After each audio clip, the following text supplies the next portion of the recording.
ভারতের সবচেয়ে বড় পণ্য দেশের শেখ হাসিনা। আজকে শেখ হাসিনাকে বর্জন করতে হবে, আওয়ামী লীগকে বর্জন করতে হবে। বন্ধুরা আসুন আমরা সবাই একতাবদ্ধ হই। আরবিতে একটি কথা আছে, হুব্বুল ওয়াতান মিনাল ঈমান, দেশপ্রেম ঈমানের অঙ্গ। আসুন আমরা সততা, সাহস এবং ঈমানে বলিয়ান হয়ে এই ভারতীয় পণ্য বর্জন এবং ভারতীয় দোসরদের প্রতিরোধে রাজপথে সোচ্চার থাকি এবং অবশ্যই এর মাধ্যমেই আমরা আমাদের কাঙ্ক্ষিত স্বাধীনতার সার্বভৌমত্ব রুখতে পারবো।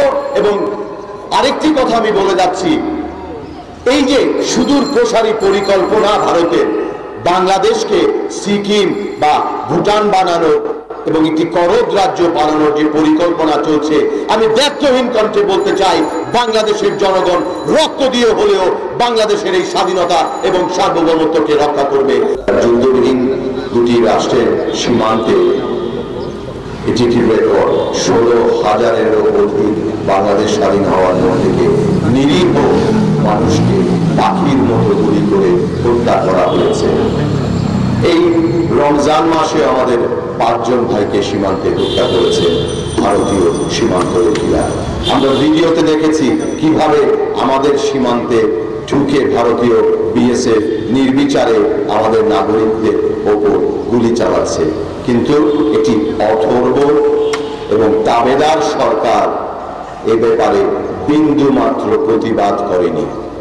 আজকে ভারতের আগ্রাসনের বিরুদ্ধে প্রতিবাদ করতে গিয়ে আমাদের নদীতে পানি নেই, ফেনী নদীর পানি আমরা দিয়ে দিচ্ছি, সেটার প্রতিবাদ করতে গিয়ে ভারতীয় গুন্ডাদের হাতে নৃশংসভাবে পিটিয়ে হত্যা করা হয়েছে বুয়েটের মেধাবী ছাত্র আবরারকে।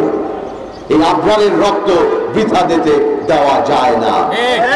আজকে বাংলাদেশের স্বাধীনতা, সার্বভৌমত্ব, অখণ্ডতা হুমকির সম্মুখীন। কি সুদূর প্রসারী পরিকল্পনা নিয়ে এরা এই ভারত আমাদেরকে সেনা শূন্য করতে চাচ্ছে, মেধা শূন্য করতে চাচ্ছে। আমাদেরকে এদেরকে প্রতিরোধ করতে হবে। আজকে আমরা ভারতীয় পণ্য বর্জন এবং ভারতীয় আগ্রাসনের বিরুদ্ধে রাজপথে সোচ্চার আছি এবং সকলকে এই ভারতীয় পণ্য বর্জনের আন্দোলনে শরীক হওয়ার জন্য এবং আপনাদেরকে শপথ করতে হবে। আমি সবাইকে 2 হাত উঁচু করে দেখতে চাই, আপনারা ভারতীয় পণ্য বর্জন করবেন। আগামীতে সকলকে উদ্বুদ্ধ করুন এই ভারতীয় পণ্য বর্জনে।